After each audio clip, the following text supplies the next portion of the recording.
Now, in Indian context, what do you think will be the main drivers for somebody to do Industry 4? And how would you compare the drivers that Germans may have when they started? Okay.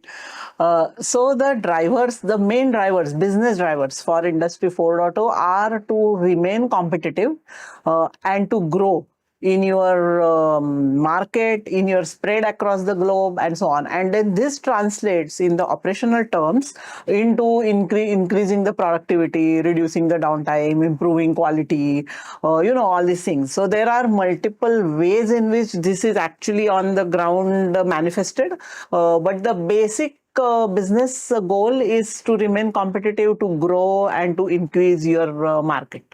And I would say this is universal. Okay, it's nothing to do with just India wanting to do that and Germany wanting something else. In fact, this initiative was started to improve competitiveness of German companies. That was the stated objective of this initiative. Yeah.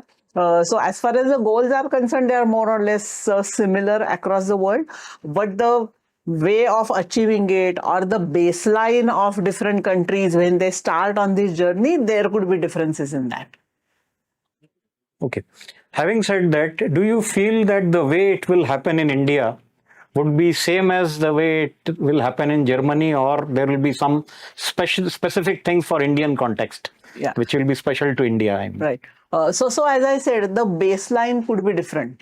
When we talk about India, the penetration of automation is not that high. If we talk about the SME sector, and as you know, the Industry 4.0 stands on the foundation of industrial automation. So basic automation is required because the most fundamental part of Industry 4.0 is to get data from the industrial assets. So connect to the machines and get the data. And now in order for that, the machine has to have the capability of providing the data, and that comes via use of automation. So PLCs and controllers and so on. So in Indian context, that basic automation part is not as high as maybe, let's say, Germany or USA. So we have to start from there. Right? Plus the infrastructure on the plant floor. So in the connectivity is one part. The second important part is the network on the plant floor or the infrastructure on the plant floor. Unless you have that, again, it's a non-starter. So setting up the infrastructure, including or adding the automation part, these are some of the things which differentiate the situation in India versus situation in developed countries, let's say. Also the skills and the capability of the manpower.